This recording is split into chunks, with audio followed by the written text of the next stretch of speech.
So hi, everyone. Thank you so much for joining us today for this webinar on qualitative data analysis beyond the interview. It's in our webinar series, Evolving Research in Qualitative and Mixed Methods. Oh yeah, I love the reactions. That's fun. And so before I introduce our guest today, guest speaker, I will just go over some housekeeping. So first of all, this is being recorded and we'll send out the recording a few days after the webinar with the handout. Everyone is muted just to help with noise control, but feel free at any time. You can ask a question in the Q&A. That might be the best if it's a question about the presentation, so because it'll be easier for us to find that type of question, but feel free to chat, your reactions or comments in the chat section too. So with that, I will get started. So first, I'm Stacy Penna. I'm the Engagement and Enablement Director here at Lumivero. I'll be in the background helping answer questions. And then at the end, Veronica has been nice enough to offer me to do a quick sort of demo to show how you can use Nvivo with the different data types that she's going to be presenting today. So we'll do that at the end. And with that, I just wanted to introduce our speaker, Dr. Veronica Richard. She received her PhD at the University of Northern Colorado in applied statistical research and research methods with a cognate, I don't know if I said that right, in reading. She has extensive training and experience in qualitative methodologies and methods and in literacy. Veronica is a reviewer of several journals, including Qualitative Research in Psychology, Emerging Adulthood, and the International Journal of Research and Methods in Education. And she works with Jessica Parker at Dissertation by Design. So I just wanted to have both of them say hi, and maybe Jessica can introduce herself too. Yeah, thank you, Stacy. Hi, everyone. I am Jessica Parker. I'm the owner of Dissertation by Design and the Academic Writing Center. With Dissertation by Design, we support doctoral candidates in pretty much every discipline in the social sciences, and we help them conceptualize their research, analyze data, report findings. We also have a team of professional editors available. And then the Academic Writing Center is a sister company where that's an academic writing community. It's a community of practice, not just for doctoral students, but also for faculty and postdoc researchers. And Veronica has been with me for several years. She is an amazing qualitative methodologist, and she's also an academic writing consultant at the Academic Writing Center. We're excited to join you today. Veronica? Thanks, Jessica. I am so happy to be here and speaking on this topic. I can't tell you. Actually, I'll do this little bit of introduction when I start sharing the slides. So just thank you, Stacy, for having me. And Jessica, as always, thank you. I love working with you and our clients, so thanks.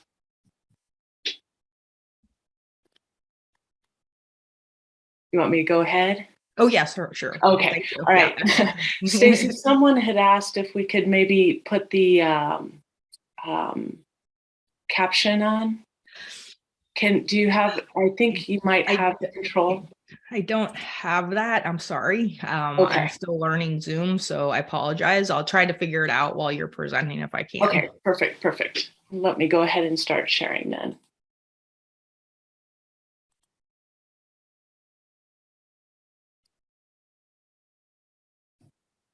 All right, so we already kind of talked about who I am, but I did want to share with you that the reason I wanted to do this presentation is because I think interviewing and the data that we get from interviews are talked about all the time. But the data that we get from observations and documents and photos are less talked about. And so I began my passion, I guess, for innovative methods started in my doctoral work, and I'll show you a little bit of that in the presentation. But as we get started here, the reason that that these types of data are so important is because they offer us different information. So we're going to make sure that we cover that.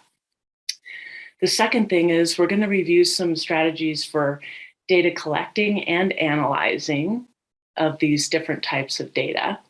And then just a brief review of the 3 rounds of basic thematic analysis, because we've done some presentations on that in the past. So I'm just going to touch on that.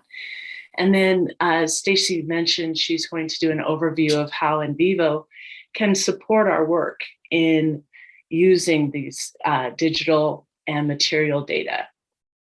All right. So just a quick poll, what types of data are you using or interested in? And Stacy will open up the poll here in just a second. So yeah, it looks like a lot of observations, videos, pictures, drawing, art. Yeah, great. Thank you. Awesome. Just real quick, for those of you who are using other methods, what are those? Just toss a couple of things into the chat for us so we can see that. Oh, maps. Secondary data, okay. Lesson plans, good. All right, great. Thank you for that. I was curious if anyone is using dance.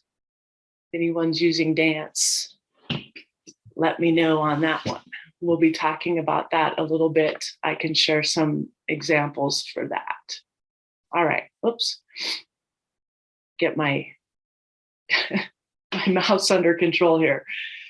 Yes, dance is in movement. That's exactly right. We'll talk about that here in a little bit, but let's just start with going beyond the interview and what types of data are out there. Of course, we have observations, and we have an in-person video, and then in various settings. I might be looking at sports teams, and so I'm at on the baseball field or the football pitch or something like that. So we have these observations that we want to do specific. We want to look for specific things in the observations.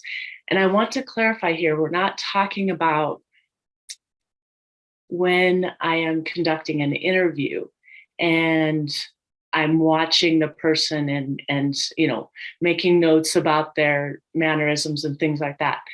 That's a bit different. I'm talking about my purpose as a researcher is to observe what's happening, not to capture their words or anything like that, okay? And we can talk more about that in a little bit. Documents can include many, many things, but a few examples are journals, letters, meetings, meeting notes, that sort of thing. I think someone had mentioned diaries video diaries even. So that moves into the images perhaps, or the videos. And it's interesting, I didn't put, I did in observations, yes, video recordings. I was like, I can't believe I didn't put that in here.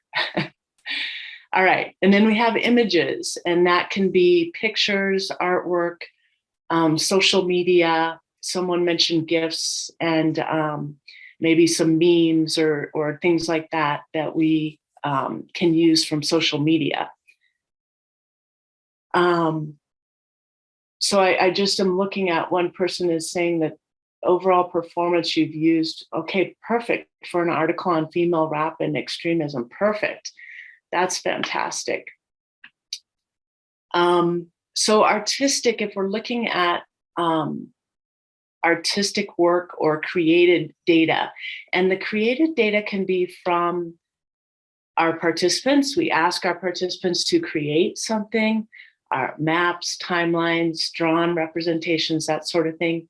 Or as the researcher, we create these data, and we can inform, we can use that from a researcher standpoint as a reflexive piece, to where we are really trying to capture our thinking in the moment, or perhaps something comes forward to us that we hadn't thought about. We're making a realization, and that might be actually what our findings, a connection to our findings.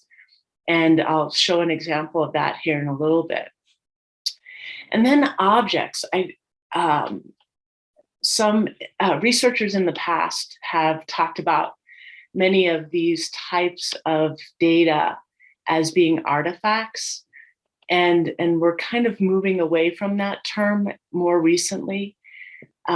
So if we think about artifacts and we're asking, my mentor, Dr. Maria Lehman, used to have us bring in objects that represent who we are. And ever since that activity in class for my qualitative research class, I've really thought about the power of objects and how we can have someone bring in something that matters to them in relationship to the topic that we're exploring, and how that provides us access to more information about the person or people. So let's go and explore this a little bit more. Yeah, Patrick just mentioned in the chat that he uses dance as storytelling. Very, very, and movement quality. I love it. And for a specific purpose, for that social justice. That's terrific. Thank you, Patrick. All right, so in observations, we can be in different settings, as I mentioned earlier. These are just a few. And then we can also have our focus on the people and what's happening, the interactions between them. Here in a little bit, I'll talk about some ways that we can capture this data so that then we can analyze it. If we're not videotaping, how are we going to remember what we saw and what we witnessed? So we're going to talk about the observation protocol specifically. Now, I've gone into documents here just a little bit more to explain, not explain, but kind of show the broad scope of what can be included in documents. So in educational settings, for example, we can have lesson plans, exit slips. Yes, the field notes are important in observations. And those actually can become our documents as well, and our data. Newsletters, emails, websites. Organizational documents could be like vision and mission statements, and some of these cross over, so I'm not repeating them. But for example, newsletters might be important for an organizational document as well. And then this idea of communication throughout the building. I had worked with one of our clients, and he was focusing on organizational leadership and culture. And he would take pictures of what was on the wall and at different places. And then he was able to take those images then and see if they were being consistent with that which was being said in the interviews. Very, very interesting. And I think that could work at a school too. If we're looking at the school culture, we want to go through and we want to look at what's on the walls. What's the feel that we get when we walk in the building? The images that we see, right? And then the marketing, perhaps, of an organization. How does one market their business and what they're trying to convey? And then personal documents can also come into play as journals, diaries, letters, and credentials, even like our education, let's say, or different documents from milestones in our life. And then family documents. And it was interesting. At first, I put down birth and death certificates. And I thought that that was a little, the death certificates were a little morose, but I still have my parents' death certificates. And I think that I will never let those go. And if someone was interested in the people in my life, I might have those documents and talk about those and how it felt to actually receive those, because it's hard, right? And then family lineage or books with handwritten notes. My mother was, I was raised Catholic, and I got her Bible, and I didn't realize it at the beginning, but when I went through the Bible, she had stuff written all over, things written to me in the margins and things like that. It was so interesting. And Melissa, yeah, thank you. Funeral programs can be amazing, and we can learn a lot about someone and about our family. So thank you.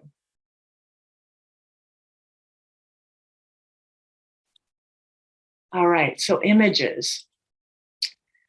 A lot of my research began with using photographs. And what I did was I was able to get a set of photographs, and I used the photographs to have the participants talk through their experiences. So, for example, I would ask a question such as, choose a photo or photos that represents your understanding of what literacy means. And then they would choose a photo such as this and talk through it. Very, very interesting in how the participants not only spoke about their understandings and their experiences, but how they used the photographs throughout. And I'll give you an example of that as we go further. So an image can be a photograph. Here's another one to elicit the photographs. And then one more is I actually got this from the internet, or excuse me, from Facebook, which was interesting because I thought, wow, this could, I could see people talking about, choosing this photograph to talk about something. And so I love this photo. And Jessica, I also thought of you and Sunny. So, all right, let's see here. So I'm noticing that my transitions are not working great because it's supposed to hide the picture. So I hope that doesn't come into play in seeing things. And if so, I might have to stop and reshare in a different way. So artistic or created data. This image here comes from Dr. Olson. I was her methodologist, and her study was about how people living in a residential care facility experienced, or what were their experiences with death around them. And so she had them, as part of her research, creating these circles and talking through the experiences that they have had. And let me show you. So this is Enso making, and they were called infinity circles, I believe. But this is what ended up happening. So this was a pillow made from Bob's tribute to his wife, who died 7 decades earlier. Angela, I will always love you. And so that was from this actual art activity that they created this pillow. Then in this study, Dr. Olson, who's an artist, also created this image because she was noticing that in the facilities that they were going into, death was very much a closed door. No one was talking about it. If someone died in the facility, it was like a hush hush thing, and no one ever got to say goodbye. Super, super powerful. And she actually created a couple of more images that were quite, I thought, emotional and really resonated with me. So remember that in our creation, it can be the participants or our own creation. McRon mentioned photo voice in the chat, and I want to pause for a moment because photo voice is very interesting. That is where we give the participants the camera, or they use their phone, and have them take photos in relationship to how they see a phenomenon. So their experience being a PhD student, or their experience choosing books, or whatever the case may be. Yes, Patrick, I agree. Super powerful image here. And there's some poetry that came out of this study. And if I have some time and I still have this pulled up, Dr. Olson did give me permission to share more. So I will do that if we have time. All right, now I would like to share a publication that uses created data in the form of a timeline. So just give me a moment. Let me do a new share.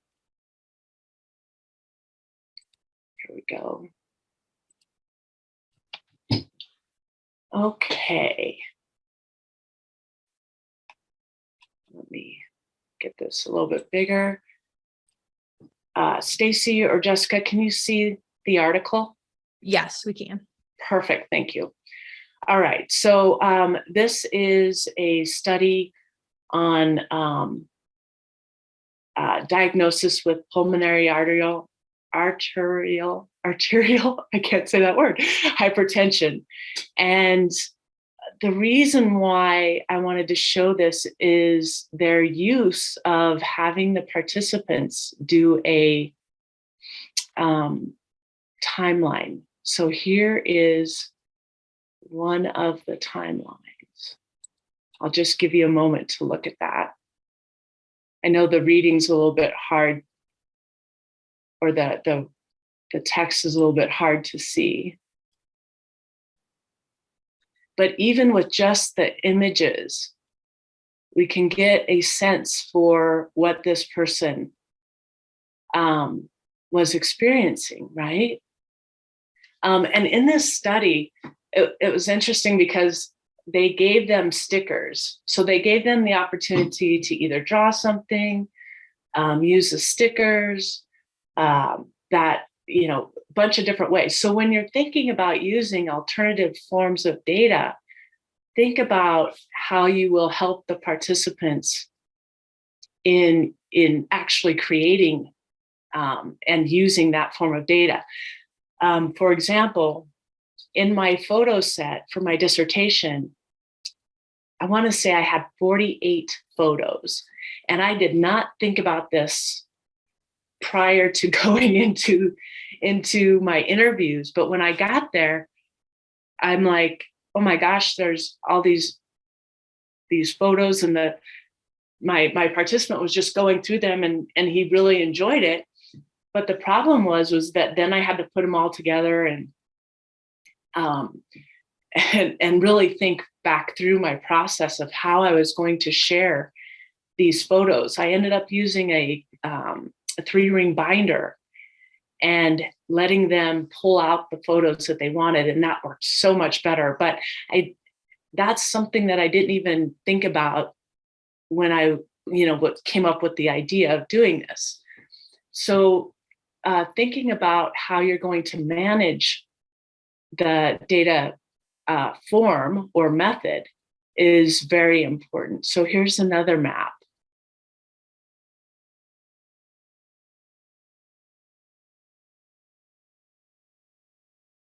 The faces really work in this instance, I believe.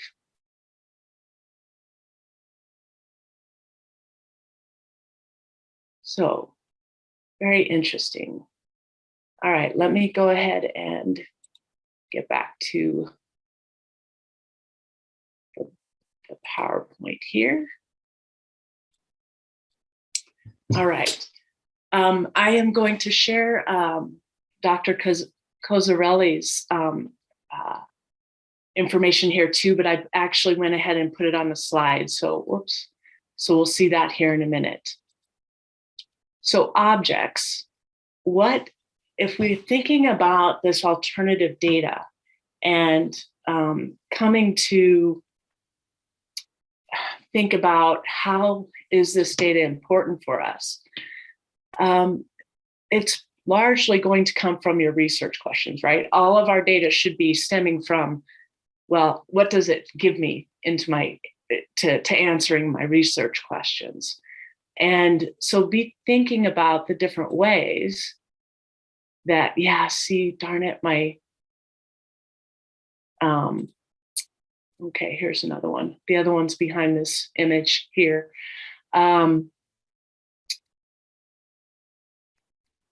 So this particular image here is so powerful, I thought. How much is captured in this image is absolutely incredible to me. And I think that if it were actually, you know, presented in an object, how delicate and I just see so much culture in this picture or in this object. It's actually an object that I couldn't resist but to show it, right? So thinking about, is there something that I could be asking my participants to bring in, or would I use it more in a way that, here are some objects, what would you choose to explain blank, similar to what my question was for my photo elicitation process. I think having them bring in the objects or the items way more personal. So I think it depends on the topic. And I think it depends on the purpose of why I want these brought in. So remember to be thinking about those things. And I'll bring this up again as we move forward. Okay, so here are some considerations for us as we consider using all these different types of data. And again, this is not exhaustive in any way. We mentioned dance earlier. And I'm working with a client who has his own methodology for teaching dance. It's a dance pedagogy. And within the pedagogy, he is working on freeing and emancipating, if you will, brown bodies through the dance process.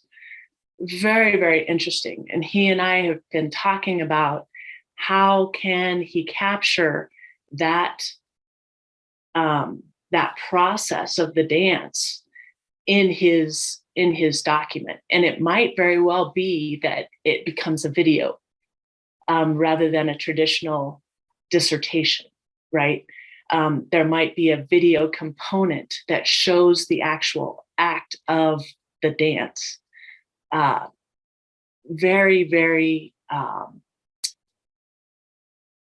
critical for what he is trying to do in his teaching and what he's advocating for the field. So just be thinking, just remember that there's so much more types of data out there that we can use. Okay, so how will we use the data? be thinking about that. What purpose does it serve, or do they serve? What will the document, digital, visual, or material data provide you access to that's different from other methods, and that can or that can be used to support other data gathered? I think the beyond the dance study, when I see people using the different types of data, we're using it to support what we discover in our interviews, and that's fine. But as we go into some examples here later on, I think you'll see that we can actually gain meaning from the different types of data, that maybe the interviews begin to support them instead of the other way around. So think about how you will store and digitize the data. This is very, very important. And Stacy's going to talk more about this at the end of my presentation. And then how will you know what is relevant within the document, digital, visual, or material data?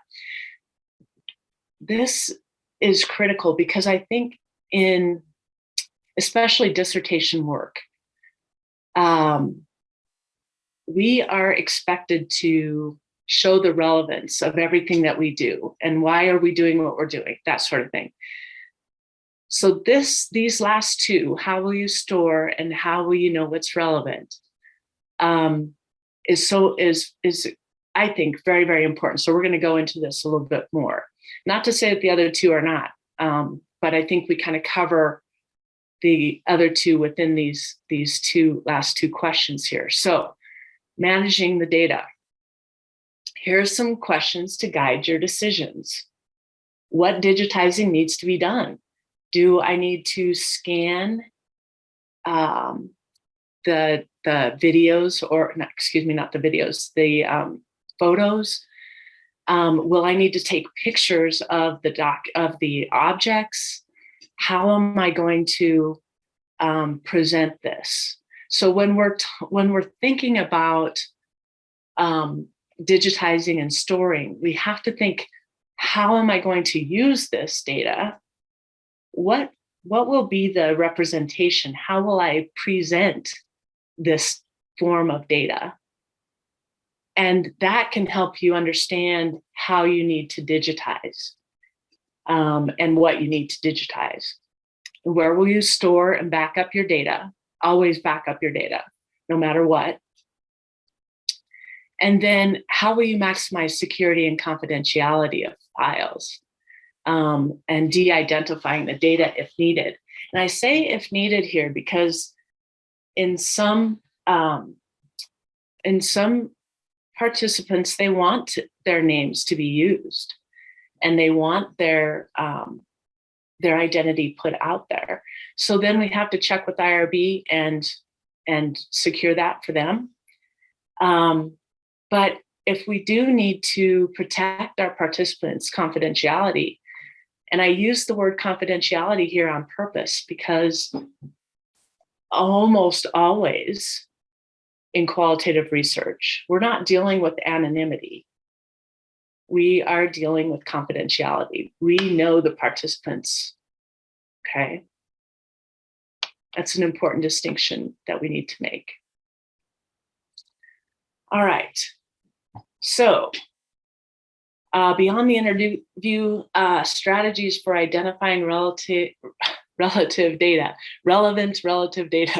Let me go ahead and do a new share here.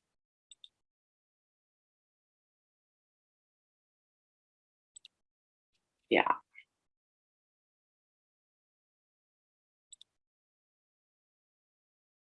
Oh, this was the one that I didn't have up. Okay.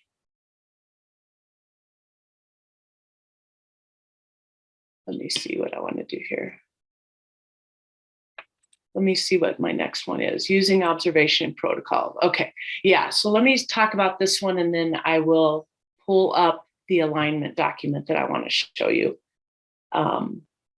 here momentarily. So first of all, let's look at an observation protocol.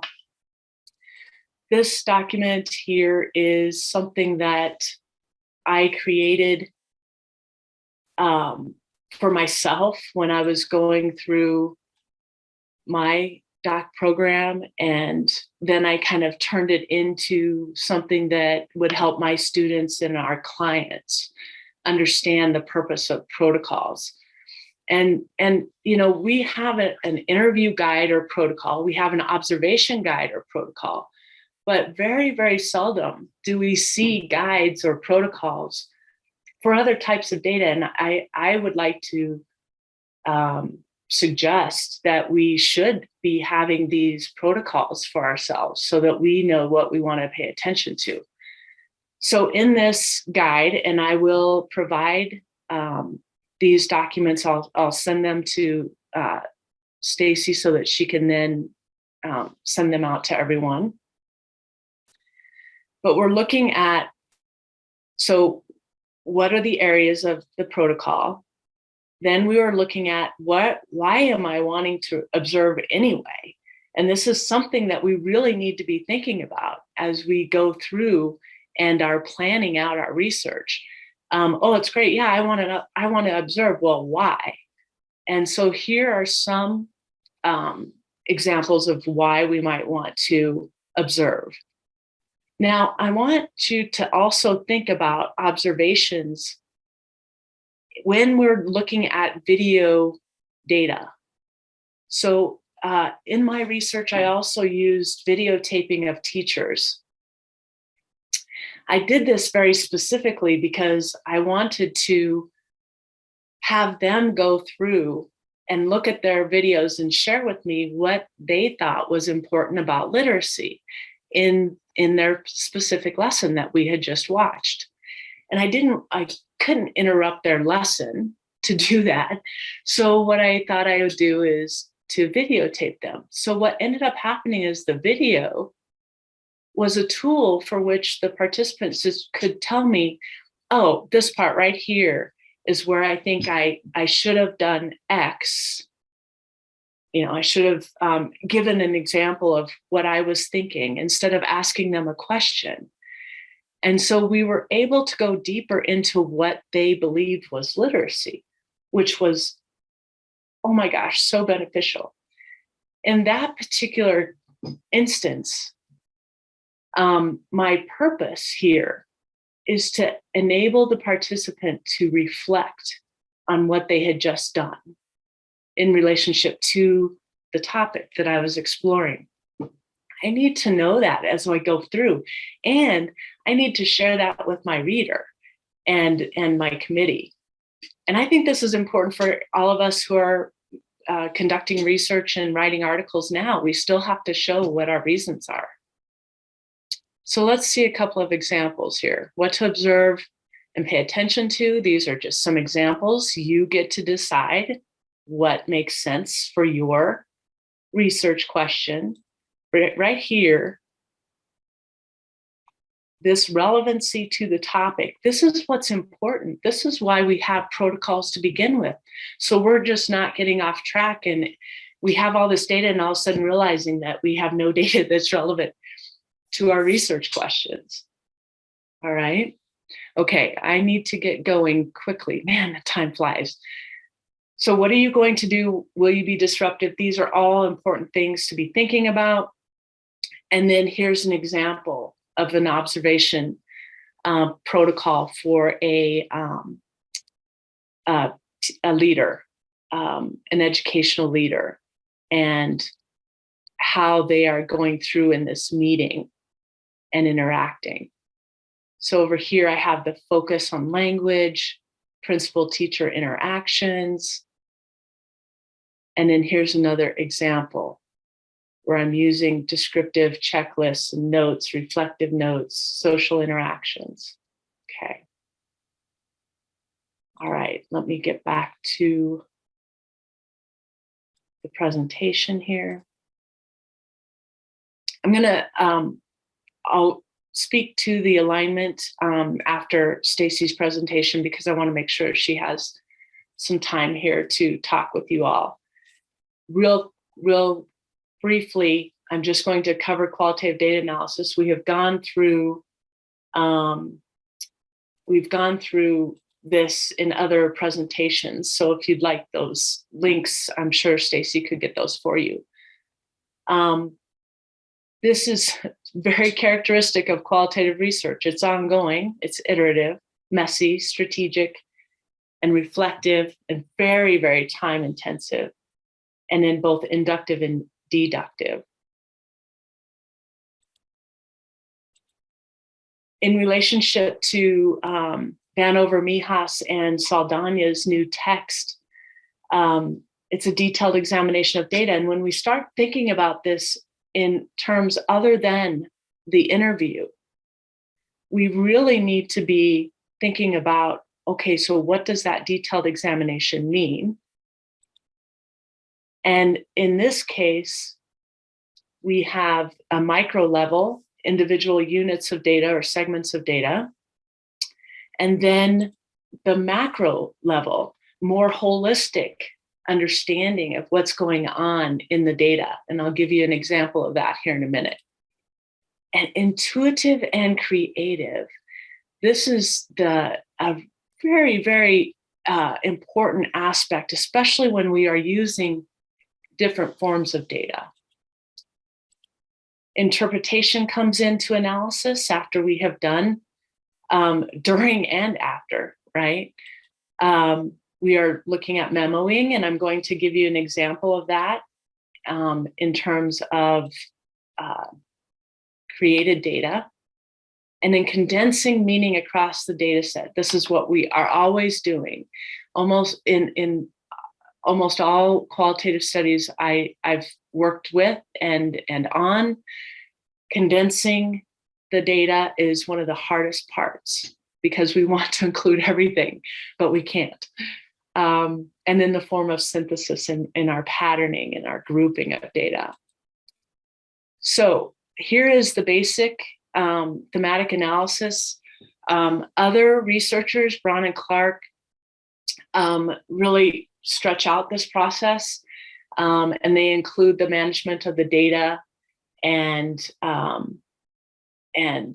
some checking for accuracy right before this first round of analysis.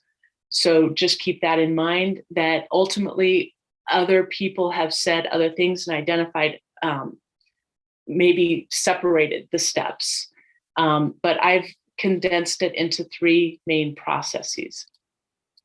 This first round is starting with the codes, the individual data, and identifying relevant segments, assigning meaning. Oops. Then we get into grouping codes for our second round of coding, or second round of analysis, excuse me. And then finally, this is where a lot of work happens. So this step that I've captured as the third round of analysis is a lot of times broken up in other people's presentation of what counts as an analysis. So again, you'll have the slides if you need them, and we will get you some things. But I wanted to show you this. This is from my dissertation. And these were photos that were chosen to explain what teaching meant to them. And I had 3 participants. And it's very interesting here. I didn't notice this until I saw, and I was analyzing the data, that all of them had used people, and not all the photos had people in them. But when they were saying what teaching meant to them, they all chose people. Very, very interesting. And then searching, this is the data, the interview data that came along with the photos. All right, so you can kind of get a gist of how interviews and our other forms of data can be working together to convey meaning. And then here is the another aspect of storyboard, that we have participants creating this document, and then look at what we can learn from these documents about how they are describing their experiences. This is ideal. This is challenging on the right-hand side. Very, very telling. And this is from Dr. Cozzarelli's dissertation just recently. And then here, there's some written captions that some of her participants actually included. Very powerful together. All right. So remember to leave yourself notes. Let yourself know where you were when you are finished either collecting data or analyzing data. Here's another tool that you can use to help you remember where you were and keep track. This is sometimes called an audit trail. Committees love this kind of work. So keep this in mind for tracking your steps. And then I will stop sharing. Stacy, I'm sorry. I knew it was going to be rushed to get. Yeah, no worries. It was great content. So I'm sure everyone loved it. And I just want to say, I did upload the slides and I've been trying to re-upload them. So if you don't see them, don't worry. We'll send them with the recording in the email a couple of days from now. So you will receive them. But okay, so I'm going to share my screen and I just want to do quick PowerPoint and just talk about, because Veronica went through a lot of different types of data that you can use with qualitative research. And one of the strengths of Nvivo is that you can bring pretty much any of that data she showed you into Nvivo to help you manage and analyze it. So these are just all the different types of data that you can easily bring into Nvivo. So images, PDFs, Word documents, audio files, social media. You can also work with like SurveyMonkey and Qualtrics, reference management software. We have Citavi now, and so on. And then today I'm going as fast as I can show you how you can work with images. I'll probably do just one example of each. Media files, work with social media. You can go and use Encapture. That's a browser add-on that you can use to bring in websites into Nvivo. And of course, you can work with observation protocols too. So I'm going to go into Nvivo. So if you're not familiar with Nvivo, this is the latest version. It came out on March 2020. We have a navigation panel on the left that is organized by importing. So this is where you can organize all the data that Veronica just mentioned. You can then go into the organize section, and this is where you keep your coding and your notes and your cases. And then the explore section is all about your queries and visuals. And then on top, we have tabs, for example, to help you import. So you can import any of those files by just clicking here and going to where you saved them on your computer. You can import surveys and bibliographical software and so on. And then the white section is your workspace. So first, I just wanted to show how you can, because Veronica talked a lot about images. And so you can even create folders underneath the different types. So, they had aerial footage, GIS outputs. And I think this was the timeline, not the storyboard, but this is what Veronica showed us earlier. So she gave me a picture of it. I imported into Nvivo. And one of the strengths of Nvivo is you can see the image, but you can also create a log of either your thoughts or your participants' thoughts. So if you're using Photo Voice, you can keep a log of what people said about the photo. And so to create a log, I can just, for example, create a box around the image I want to write about, right click and insert row. And now I can write about this time or whatever I want to write or the participant said. And then you can see it's linked to the pixels there, so you can easily find it. But you can also code right on the picture. So if I go to codes, and I will create a new folder, for example, and it's blank now, but I can easily create a code for this. So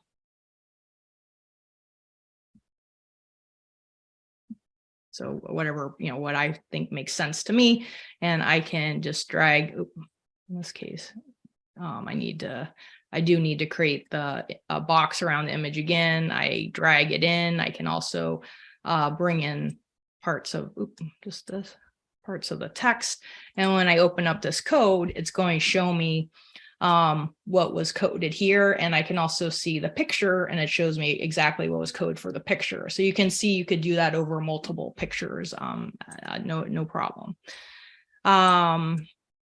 Just go up to the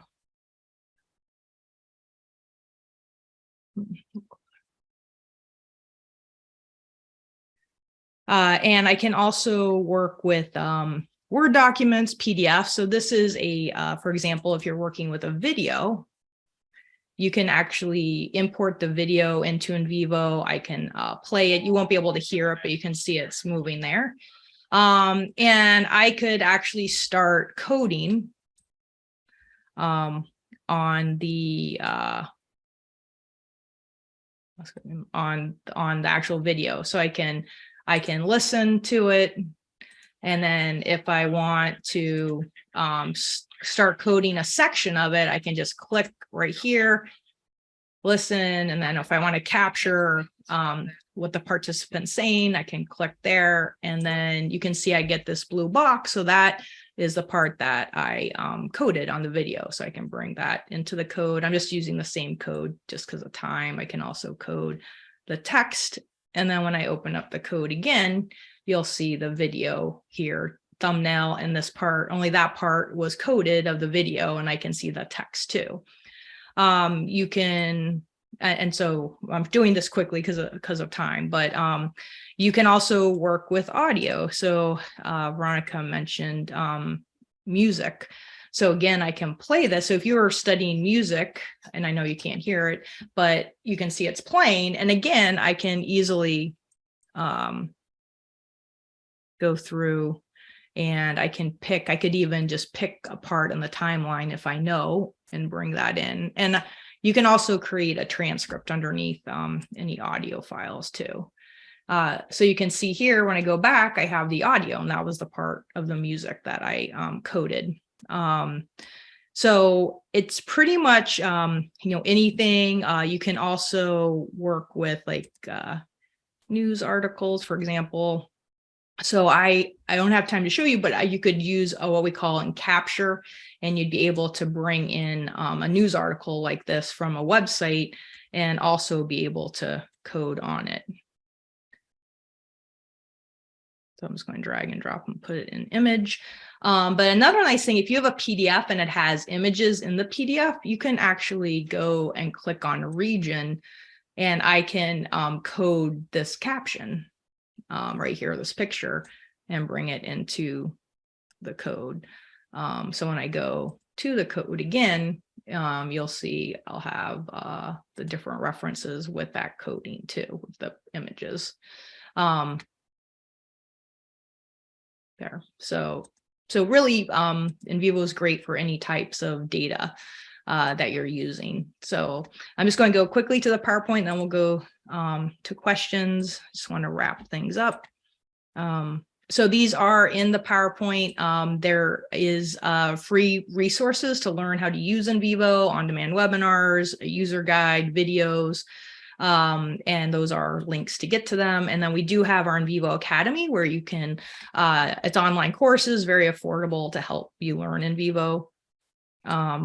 And then this are all our solutions to help you throughout your research process. So if you haven't checked out Citavi yet, that's our reference management and writing software. And then Nvivo can help you analyze your data, transcribe. We have a transcription tool also, and then we have ways to collaborate. I just want to mention we do have an Nvivo bundle. So for the same price of a perpetual license, you also get 5 hours of transcription, which is a value of $125. And then you get one of the core skills courses too, and that's $129 value, all for the price of just the perpetual license. And please register for more upcoming webinars. And I put the link to the join the community too, because we'd love for you to join the community if you haven't already. So with that, I will stop sharing. So thank you. And we will go to some questions. And Jessica, I don't know if you had a chance to check out some questions. I did, but I cannot answer them. So I was waiting for Veronica to become available. Veronica, there were a few questions in the Q&A. I don't know if you can see them, but a few seemed pertinent to what you were discussing. Like Malik Omar asked, perception about object or picture differs from person to person. How can we say that the results can be generalized? Yeah, I was just actually responding to that one in writing. I just want to first say that we don't look for generalization through qualitative research per se, like we do in quantitative research.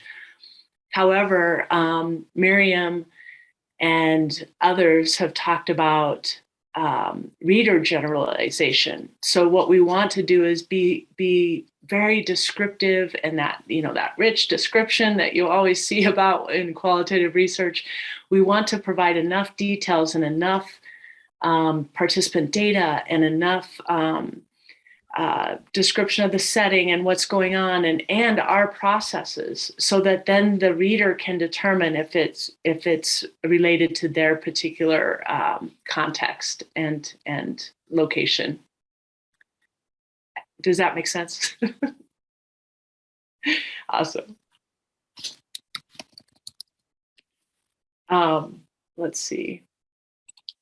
Yeah, there was a question about photo elicitation. I don't know if there's like a brief high-level overview you could provide. The question was about bringing the photo as was explained. I'm not exactly sure what that means, but maybe if you could just describe photo elicitation.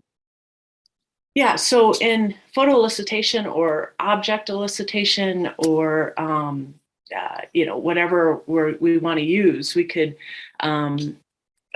use different types of materials. If I'm looking at the textile field and I want to bring in different textiles and use that to ask questions basically and get information from the participant, that is when we are eliciting information with the forms of data.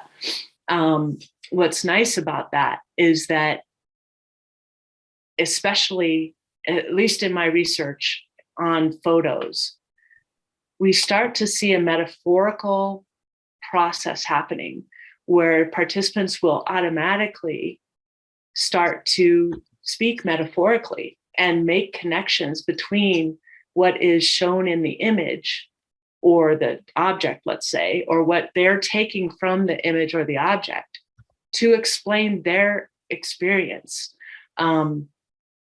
I can actually put in my article, which kind of goes over photo elicitation. I'll send that to Stacy because I won't be able to pull it up right now, to explore so that you have a basic background of that. And then I did put in the chat a few documents that I showed, and the one that I did not show, which was the alignment between the research questions and different forms of data. So if you're still here, go through the chat and those items are in there.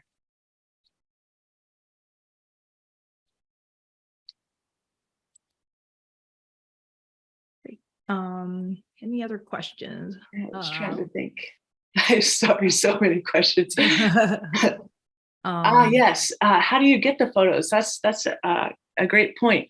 Now it's a lot easier than it was when I was doing my doctoral work, because there are different sites that have the photos that you can use without having to get permission from the photographers.